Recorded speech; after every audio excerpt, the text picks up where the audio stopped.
subscribe to my channel.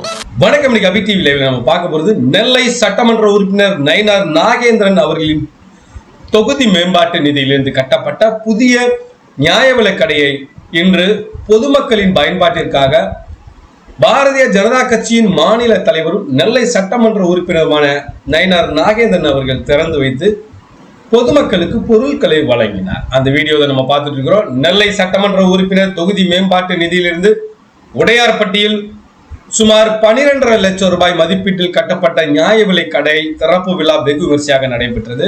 இந்த விழாவிற்கு 12வது வார்டு திமுக கவுன்சிலரும் பணி நியமன குழு உறுப்பினருமான கோகுலவாணி சுரேஷ் தலைமை வகித்தார்.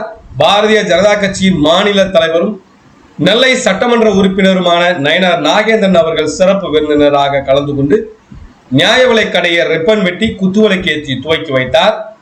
இந்த நிகழ்ச்சியில் தச்சை மண்டல சேர்மன் ரேவதி பிரபு, வட்ட செயலாளர் மேகை செல்வம் உட்பட திமுக நிர்வாகிகள், பாரதிய ஜனதா கட்சியின் நிர்வாகிகள் என ஏராளமானோர் கலந்து கொண்டனர்.